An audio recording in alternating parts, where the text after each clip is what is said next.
प्रधानमंत्री नरेंद्र मोदी के साथ 8 पार्टियों के 14 लोग उसमें शामिल हुए। अब से कुछ देर पहले ही ये बैठक खत्म हुई और अच्छी बात यह रही कि बैठक में शामिल सभी पक्षों ने एक मत से माना कि बैठक काफी सकारात्मक रही। प्रधानमंत्री की इस बैठक में एक ही मंत्र मिला, जम्मू कश्मीर से दिल्ली की दूरी और दिल की दूरी दोनों ही कम करना चाहते हैं, पीएम ने कहा।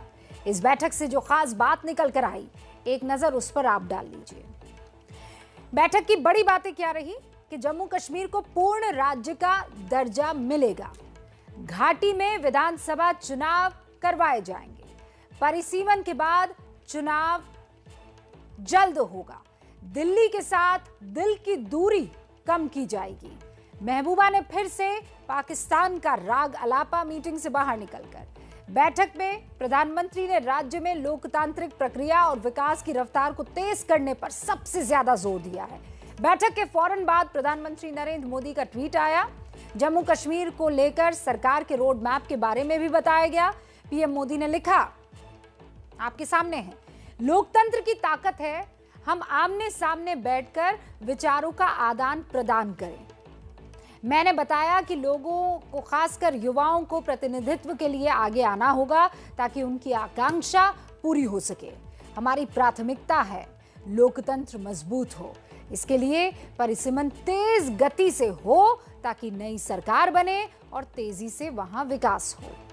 बैठक के बाद एबीपी न्यूज से बातचीत में जम्मू कश्मीर के पूर्व डिप्टी सीएम कविंद्र गुप्ता ने बताया कि अगले साल यानी 2022 तक परिसीमन पूरा हो जाएगा और उसके बाद जम्मू कश्मीर में चुनाव भी होंगे।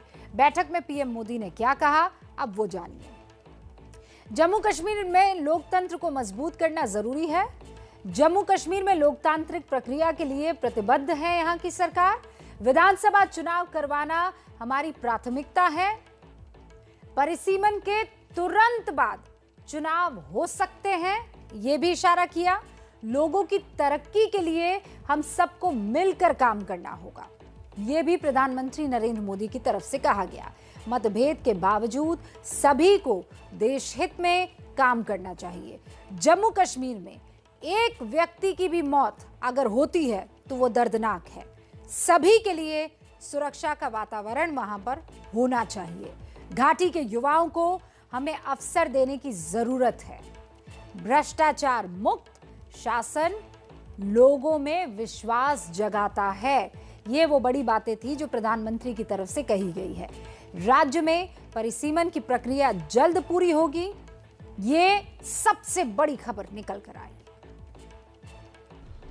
जम्मू कश्मीर के विकास और लोकतंत्र को मजबूती देने की दिशा में ये एक बहुत ही सकारात्मक प्रयास रहा है। बैठक बहुत ही अच्छे वातावरण में हुई। सभी ने भारत के लोकतंत्र और भारत के संविधान के प्रति पूरी निष्ठा जताई। गृह मंत्री जी ने जम्मू कश्मीर की स्थिति, परिस्थिति और बेहतर होते हालात से सभी नेताओं को परिचित कराया। प्रधानमंत्री जी ने पूरी गंभीरता के साथ हर पक्ष, हर तर्क, हर सुझाव को सुना और उन्होंने इस बात को सराहा कि सभी जनप्रतिनिधियों ने खुले मन से अपनी अपनी बात रखी।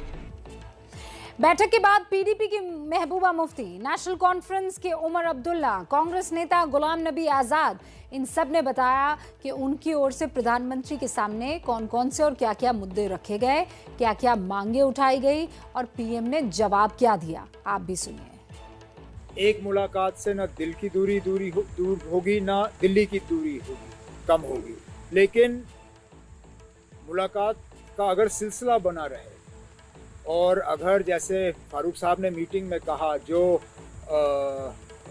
एक मिसट्रस्ट का माहौल बना हुआ है, जो विश्वासघात हुआ है, जो विश्वास की अब कमी रही है, उसको अगर दुरुस्त किया जाएगा तो मुझे लगता है जो वज़ीर आज़म साहब ने कमिट किया है कि दिल की दूरी और दिल्ली की दूरी दोनों वो दूर करना चाहेंगे, तो उसमें शायद कुछ हद तक वो सफलता प्राप्त करेंगे। लेकिन हम में से कोई शायद ये उम्मीद करें कि एक ही मीटिंग में ये सारा कुछ मुमकिन होगा, ये शायद हमारे तरफ से कोई एक गलतफहमी होगी। जो जम्मू कश्मीर के लोग इस वक्त कई तरह की मुसीबतें सह रहे हैं, बहुत मुश्किल में हैं, बहुत तकलीफ में है। जम्मू कश्मीर के लोग 2019 5 अगस्त के बाद गुस्से में हैं, नाराज हैं, जज्बाती तौर टूट गए हैं, बड़ा ह्यूमिलिएटेड फील करते हैं।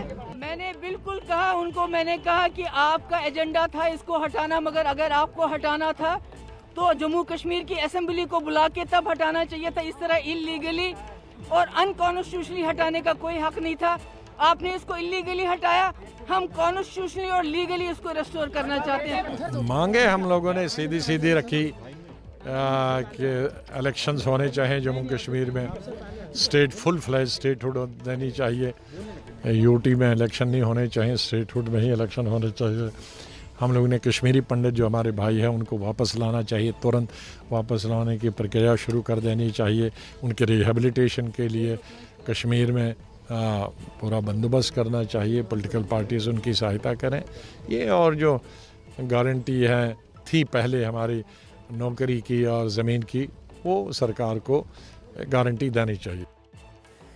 देखिए, पीएम मोदी की इस बैठक में पाकिस्तान का मुद्दा एक बार फिर उठा है। महबूबा मुफ्ती ने एक बार फिर पाकिस्तान से बातचीत की बात को दोहराया है, जबकि उमर अब्दुल्ला ने इस मामले पर ज्यादा जोर ना देते हुए सिर्फ इतना कहा कि दो देशों के बीच बैक चैनल टॉक्स होती रहती हैं और होनी भी चाहिए। मैंने उनको कॉम्प्लीमेंट किया, आपने पाकिस्तान से बात की, सीज फायर कराया, बहुत अच्छी बात है, इन्फिल्ट्रेशन कम हुई, बहुत अच्छी बात है। अब अगर जम्मू कश्मीर के लोगों को सुकून मिलता है, आराम मिलता है, उसके लिए अगर आपको पाकिस्तान से फिर बात करनी चाहिए। और जो ट्रेड जम्मू कश्मीर, चाहे रावलाकोट का हो, चाहे वो मुजफ्फराबाद रोड का उड़ी मुजफ्फराबाद हो, जो ट्रेड हमारा रुक गया है उसको चालू करने के लिए भी पाकिस्तान के साथ बात करनी चाहिए, क्योंकि उसमें काफी लोगों का रोजगार है। देखिए, पाकिस्तान तो जम्मू कश्मीर के लोगों का कातिल है। पाकिस्तान से कैसे बात होगी? बंदूक और बातचीत कभी साथ नहीं चल सकती। भारत सरकार ने कई बार इस बात को क्लियर किया है। नहीं चलिए, महबूबा क्या कह रही है? उन्होंने भी अपनी बात रखी है, उन्होंने भी अपना पक्ष रखा, अपनी बात रखी, उनकी बात भी माननीय प्रधानमंत्री जी ने सुनी। ये लगता है कि कहीं ना कहीं पाकिस्तान से बातचीत हो रही है, बेशक खुलेआम नहीं, बंद कमरे में तो कम से कम हम बात कर ही रहे हैं, और इस चीज़ को मतलब डिनाई भी नहीं किया गया है। अभी अभी हमारे नेशनल सिक्योरिटी एडवाइज़र साहब SCO की मीटिंग से वापस आए हैं, जहाँ पे फिर अखबारों के ज़रिए तो कम से कम, और कहीं नहीं तो अखबारों के ज़रिए ये पढ़ने को मिला है कि शायद वहाँ पे पाकिस्तान के उनके जो काउंटर पार्ट हैं उनसे बात हुई है। तो अगर इस तरह का एक सिलसिला चल रहा है, हम इसको वेलकम करते हैं। अच्छी बात ये होगी कि अगर दोनों मुल्क मिल के बातचीत के लिए एक माहौल बनाएं। मैं कभी ये नहीं कहूँगा कि बातचीत के लिए माहौल बनाने की जिम्मेदारी सिर्फ भारत सरकार की है। बातचीत के लिए एक माहौल बनाने की जिम्मेदारी पाकिस्तान पे ज़्यादा बनती है, क्योंकि हमने बार बार कहा है कि आतंकवाद के रहते रहते बातचीत करना मुश्किल है। कश्मीरी नेताओं के साथ प्रधानमंत्री नरेंद्र मोदी की ये बैठक बहुत अहम है, बहुत ज्यादा बड़ी बैठक है, क्योंकि करीब 2 साल पहले 23 महीने पहले जम्मू कश्मीर से आर्टिकल 370 हटाया गया, और उसके हटाए जाने के बाद ऐसा पहली मर्तबा हुआ है कि प्रधानमंत्री नरेंद्र मोदी के साथ कश्मीरी नेताओं की ये बैठक हुई है। लंबी बैठक ये चली है, सबके दिल की बात को, सबके मन की बात को प्रधानमंत्री नरेंद्र मोदी ने सुना है, तसल्ली बख्श तरीके से सुना, और कहा गया है। लेकिन इस बैठक से जो तस्वीरें सामने आई उसने ये बता दिया है कि बैठक का रुख आगे क्या रहने वाला है।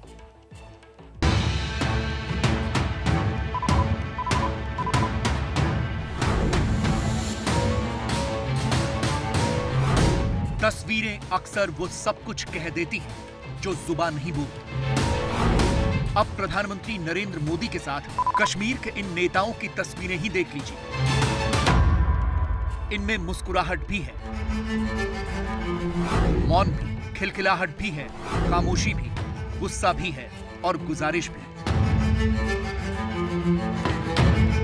लगाव दुराव, मिठास खटास, दूरी करीबी, सब कुछ है।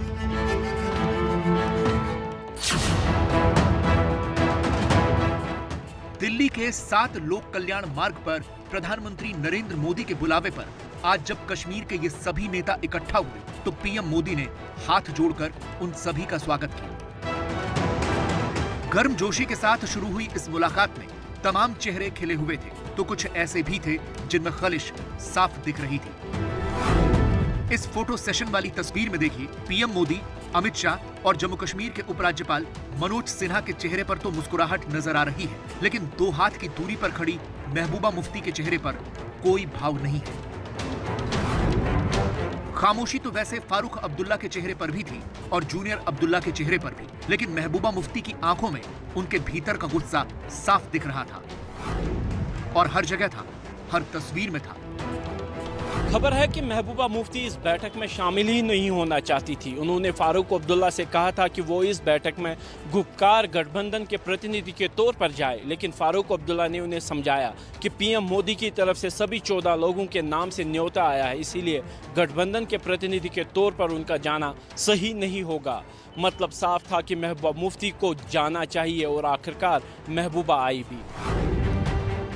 बैठक की शुरुआत में जब माहौल खुशनुमा था और पीएम मोदी से कांग्रेस नेता गुलाम नबी आजाद मुस्कुराकर कुछ कह रहे थे, उस वक्त भी महबूबा दूसरी तरफ देख रही थी। उनके चेहरे पर तल्खी साफ थी। महबूबा पर सबकी नजर इसलिए थी क्योंकि बैठक में शामिल होने से 2 दिन पहले उन्होंने पाकिस्तान का राग छेड़ दिया था, जिससे आज फारूक अब्दुल्ला ने किनारा कर लिया। अगर जम्मू कश्मीर के हालात सुधारने, इस खिते में अमन लाना है, न सिर्फ जम्मू कश्मीर या हमारे मुल्क के अंदर बल्कि पूरे खिते में, तो इसके बगैर कोई चारा नहीं। डायलॉग की बात हमसे डायलॉग कर रहे हैं, हम कहते हैं कि ये दोहा जाके तालिबान से डायलॉग कर रहे हैं। आपने सुना होगा हमारी गवर्नमेंट, तो जम्मू कश्मीर में डायलॉग करे और सबके साथ करे और पाकिस्तान के साथ भी करे। महबूबा जी प्रेसिडेंट है अपनी पार्टी की, उनको हक है जो बोलने का है। मैं उसके बारे में क्यों कहूँ, वो तो उनने कहा, मैं क्यों कहूँ उसके बारे में। मेरा जो एजेंडा है मैं वहाँ से बात करके आपको बताऊँ। प्रधानमंत्री के साथ मुलाकात से एक दिन पहले गुपकार गठबंधन की बैठक हुई।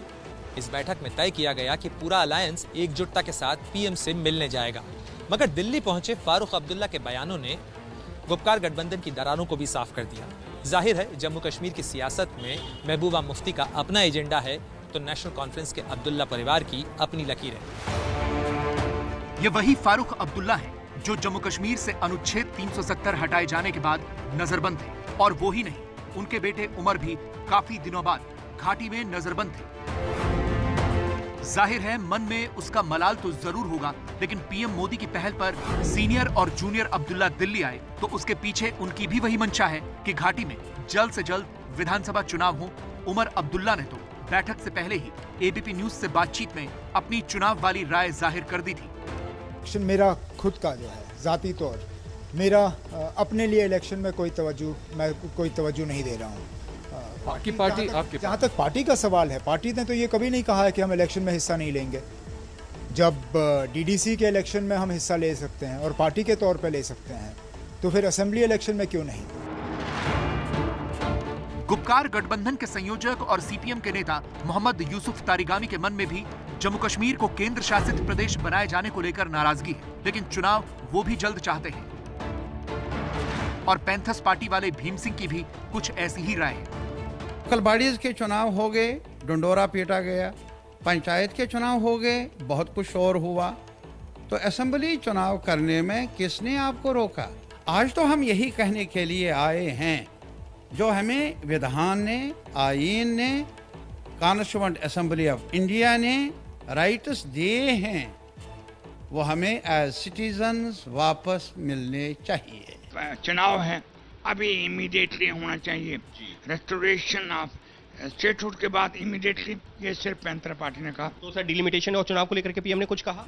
डिलिमिटेशन पे भी किसी पॉलिटिकल पार्टी ने कहा ही नहीं है। हमने ये रेज किया। तो सर पीएम ने कुछ कहा उस पर क्या? नहीं, पीएम ने कहा ये नेचुरल प्रोसेस है कि स्टेटहुड वापस करने के बाद डिलिमिटेशन भी होगा और चुनाव होगा। घाटी में जिस तरह चुनाव की बात लगातार की जा रही है, उसे कराने के लिए घाटी में नए सिरे से परिसीमन कराना होगा। एक दिन पहले ही परिसीमन आयोग की बैठक हुई है। जम्मू कश्मीर के 20 जिलों के अधिकारियों के साथ यह बैठक हुई, जिसमें अधिकारियों से जानकारियां मांगी गई। इसके बाद से लेकर चुनाव कराने तक लंबी प्रक्रिया होती है, जिसमें 1.5 से 2 साल लग सकते हैं। जाहिर है घाटी में तुरंत चुनाव कराना इतना आसान नहीं है, लेकिन प्रधानमंत्री ने जो पहल की है उससे साफ है कि वो लोकतांत्रिक प्रक्रिया को गति देने के लिए और जम्मू कश्मीर के विकास के लिए प्रतिबद्ध है। लेकिन एक बात साफ है कि जम्मू कश्मीर से जुड़े मसले पर पाकिस्तान से बातचीत का सवाल ही नहीं उठता। सरकार अपने इस स्टैंड पर पहले भी कायम थी और अभी भी कायम है।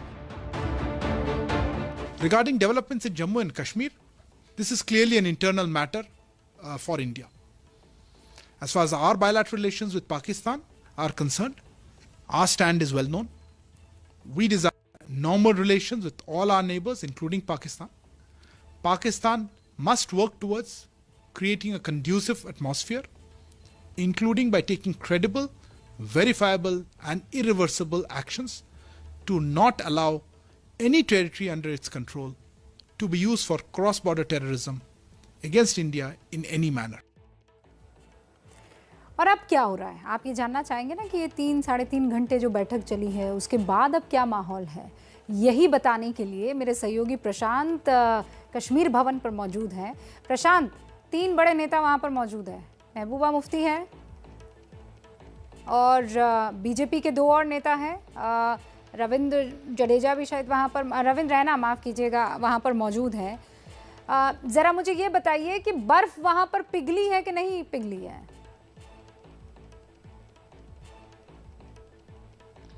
देखिए रूबिका, सबसे बड़ी बात यह है कि मैं आपको ज़रा सा दिखा दूं, मैं इस वक्त JNK हाउस और लद्दाख भवन, जिसको अब इसका एक हिस्सा लद्दाख भवन भी कहलाता है, यहाँ पर महबूबा मुफ्ती और बीजेपी के जिन 2 नेताओं का आपने नाम लिया, कविंद्र गुप्ता और रविंद्र रैना, वो यहाँ पर मौजूद है। यहीं पर महबूबा मुफ्ती जब पहुँची थी, उन्होंने फिर, आपने सुना उन्होंने क्या कहा, उन्होंने फिर कहा कि पाकिस्तान से बातचीत होनी चाहिए, वहाँ के हालात अगर सुधारने हैं तो सब लोगों से बातचीत हो रही है तो उनसे भी बातचीत होनी चाहिए। तो ये अगर जो पहले स्टांस था उनका, वो अभी भी स्टांस कायम है।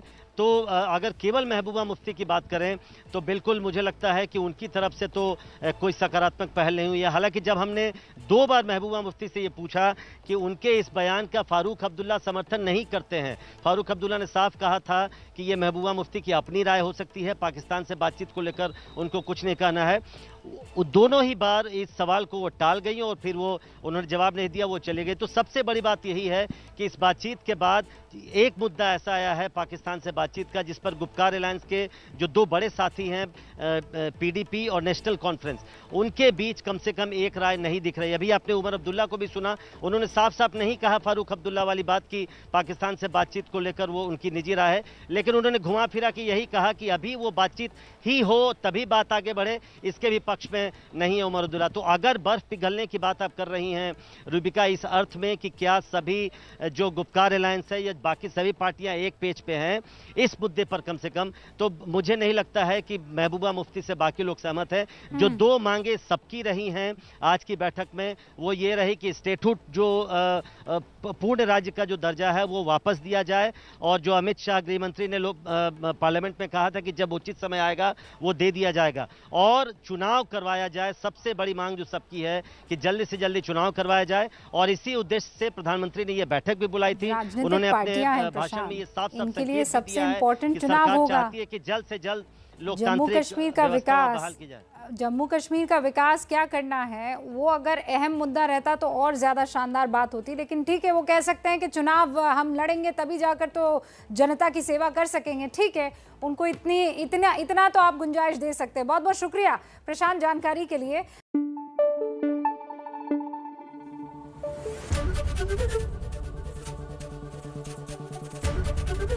ABP न्यूज़ आपको रखे आगे।